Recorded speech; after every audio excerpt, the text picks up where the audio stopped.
everybody, it's Kelly from Silly Moon Quilting Co. Thank you for joining me today. Today we're going to be talking about our newest ruler, Zippy.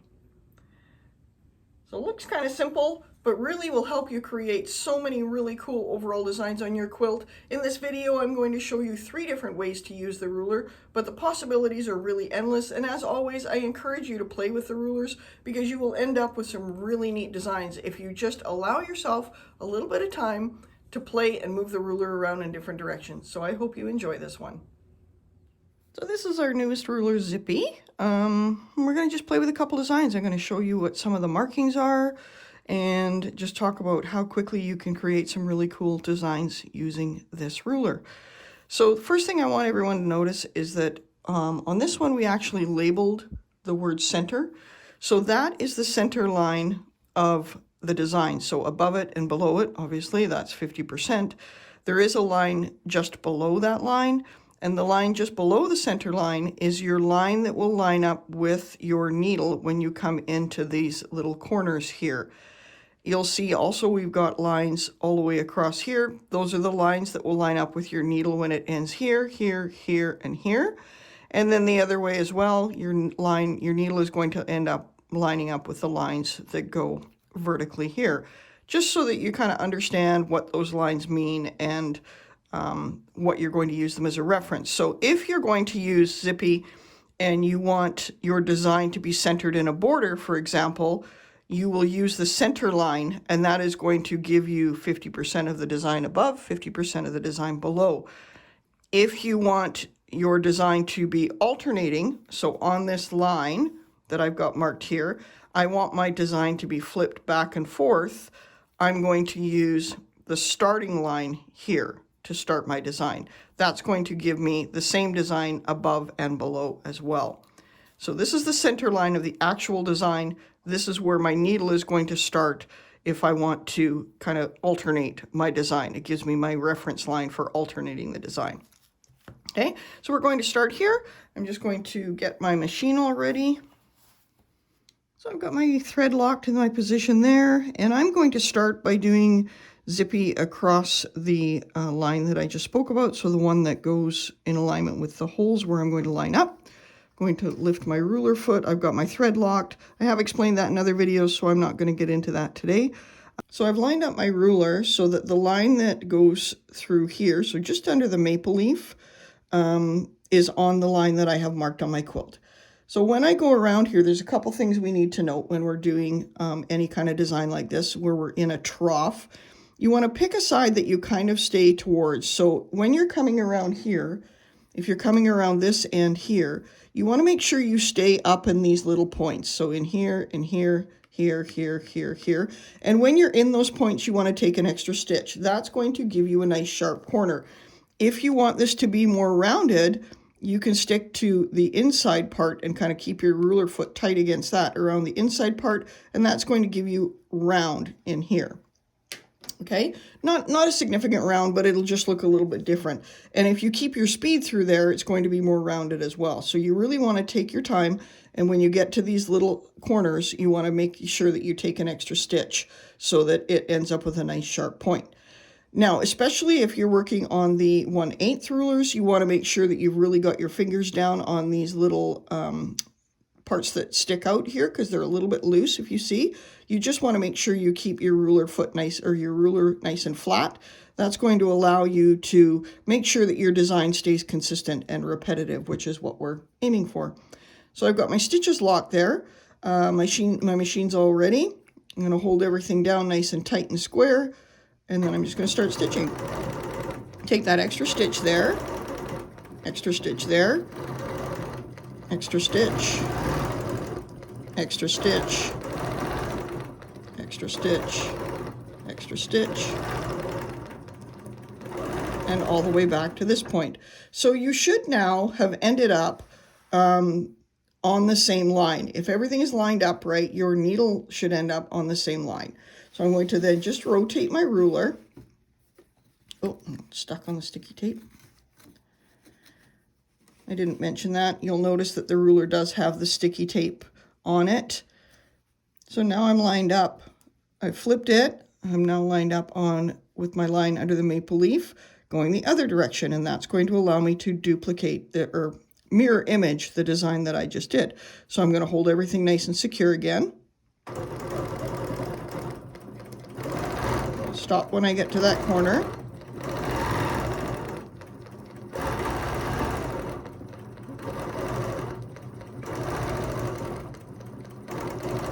And then back to your start. So I'm only going to do 2 lines for this one, and I'm going to lift my ruler foot, and I'm going to slide my ruler out, and then I'm going to drop my ruler again. Now, I can now determine how far apart I want these. And I do recommend maybe doing a couple practice lines to see what distance spacing you like. You can use the line markings that are right on the ruler to determine that distance, or you can use our spacey ruler, and that will help you get a more specific distance because it's got the little needle stops. But I'm just going to use the lines that are on the ruler to determine what my spacing is. And I'm going to use the lines that go through the 2 peaks here. So this line and this line. So I'm going to line that up with my line that I've got stitched there. And it just so happens too, if you notice that that actually goes through the 2 little angle sections that I just stitched as well. So then I'm going to hold everything secure. And I'm going to stop when I get to that point. So where I've reached my next line here, I'm going to rotate my ruler and come back to where I started. Now the design that I'm doing is I want to just repeat exactly what I've got here. So I ended here, so I want to start the same way. I slide my ruler under. Be very cautious when you bring your ruler foot down. Make sure that you are in the middle of that slot so you don't clip the edge of your ruler. Now I should be able to line up the line that is in line with my needle, so the one right beside the hole should be on the line I just stitched, as long as I was nice and square. So I'm going to hold everything again.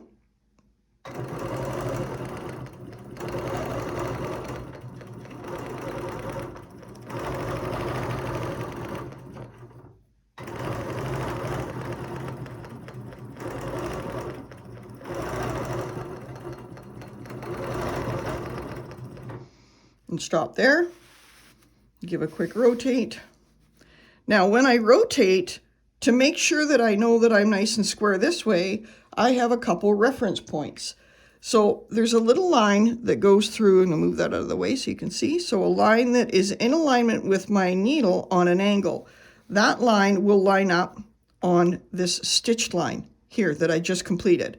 I also have 2 tells at this end, where I've got my vertical lines are now in alignment with the peak of the row I just completed.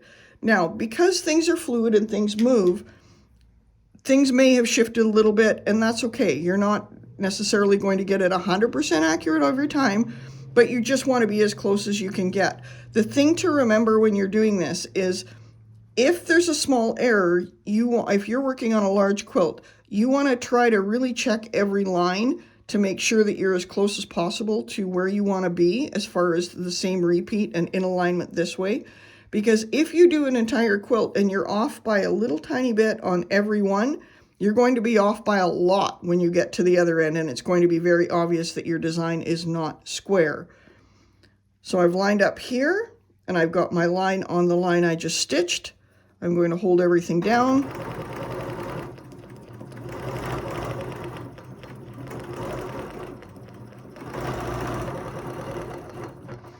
Stop and shift as you need to.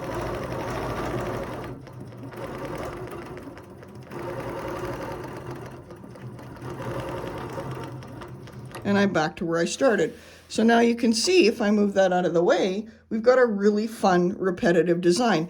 And if you were to do this over your entire quilt, you would just continue to do the same thing. So I'm going to show you one more design using Zippy, and then there'll be more videos on Zippy and different rulers. But for this one, I'm just going to show you 2 designs so you kind of understand the basics, because otherwise they get too long and YouTube doesn't like it when the videos are too long. So I'm going to just cut off my thread there. Of course, if this was a true quilt, I would bring my bobbin thread back up, and I'm going to do a whole video on that. But for now, we just want to make sure, cut that a little short. So I'm going to come up here and I'm going to start a different design. Now I am going to draw a first line, and usually I like to start with at least one straight line. I just find that that helps me get everything started straight. So I'm just going to pick a line across here, and I'm going to just draw a straight line across my quilt. And you can use any marking pen of your choice. Or if you have a Harrow marker, I often will do that if I don't need it to show up for the camera. So I'm going to come over here again, and I'm going to lock my stitches.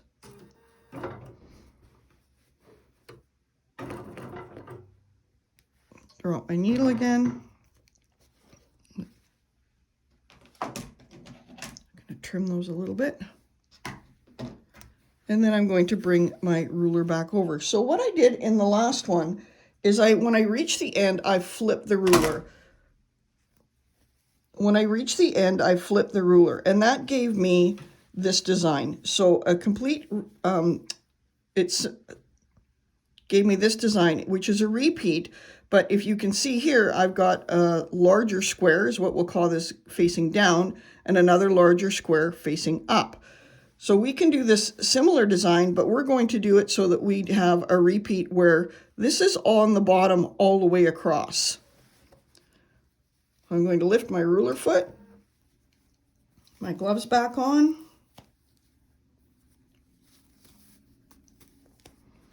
Slide my ruler underneath, bring my ruler foot down again, making sure I'm in the center. So I'm going to line this up this way. Again, exactly the same way as I did with the last one.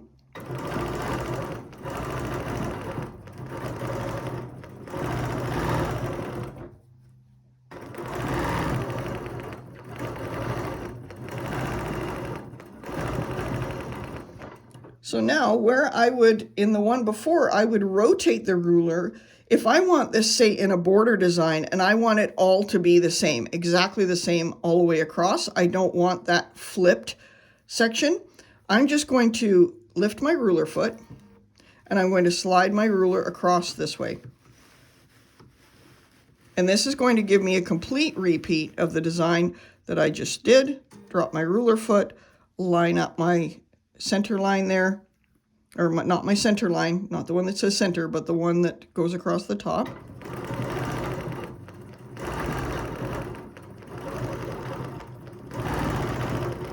Oh, and a little too far. I should have gone further. Ended up in the design below. That's okay. So I'm going to end there, and then I'm going to lift my ruler foot. And oops. So I've ended there, and I've lifted my ruler foot, and now I'm going to slide this along and come out this way. So you can see now that this design, move that out of the way, you can see this design where we've got the larger square at the bottom all the way across. So then I can determine how I want to do my next row. So I'm going to do my next row exactly the same as this one. So you'll see the difference of what they look like. And just so you get a really good visual, I'm going to do this exact same spacing that I did last time. So I'm going to line this up on my line. Stitch to there. Lift my ruler foot. Remember, when you're working with your rulers, if you take a minute to flatten your fabric, you'll find it helpful. So I know that I want to be starting at the other end. I'm going to go through this way because I want this to be down. I'm going to line up the line that's in a line with my needle on the line I just stitched because I know I'm square. And then I'm going to double check that the line here through the peaks on both sides is in alignment with the row below. That way I know I'm nice and square. Hold everything down and stitch it again.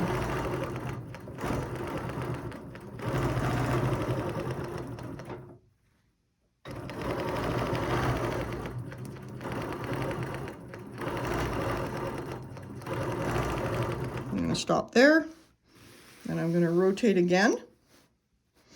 If I rotate, you can see I would be going back up, but that's not what I want to do for this design. So I'm going to, you don't even have to lift your ruler foot. I just find sometimes it's a little easier, but you can see I didn't lift my ruler foot, and that's okay. It works as well. So I'm going to go along here, and I'm going to line everything up again in my center line. Make sure that I'm nice and square, and then hold everything nice and tight. Come back again.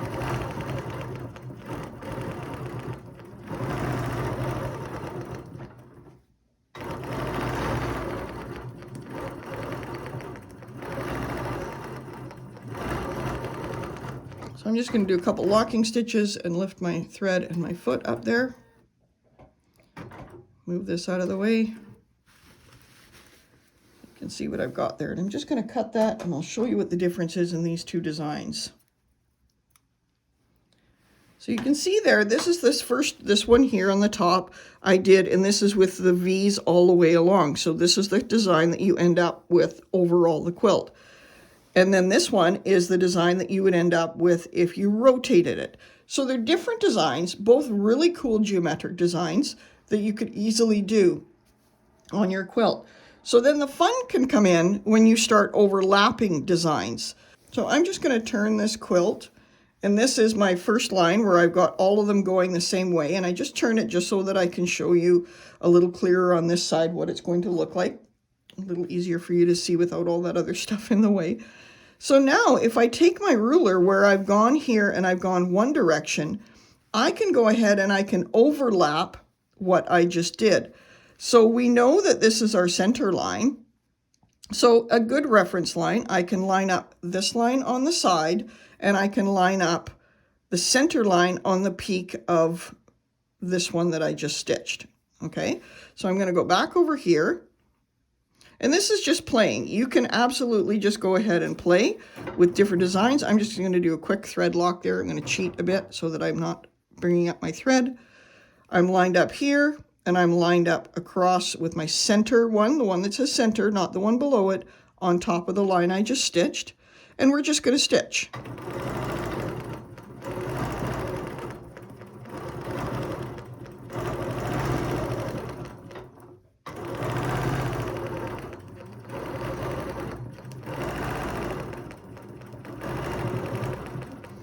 So now because I didn't repeat this, or because I didn't rotate this one, I'm going to do the same thing. So I'm going to lift my ruler foot up.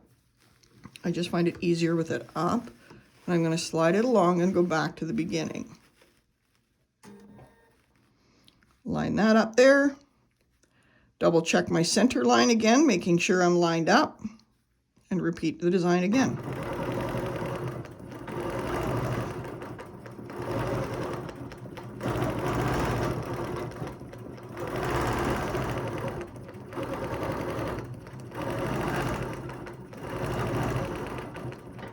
So I'm just going to do a couple locking stitches, bring my thread up, pull that out and break my thread. So you can see now I'm starting to come up with a really cool different design again. So that's a really fun one. And then I would go ahead and repeat it on this one. So you end up with all of these little extra little squares, just kind of a really fun design. So the nice thing about a ruler like Zippy is there's so many different ways that you could offset this or flip it to create so many different designs. So I will do more videos on Zippy, but this just kind of gives you the basics of Zippy and just how much fun he can be. I hope you enjoyed that video. Zippy's a fun one. I think you can see the possibilities are endless to use Zippy.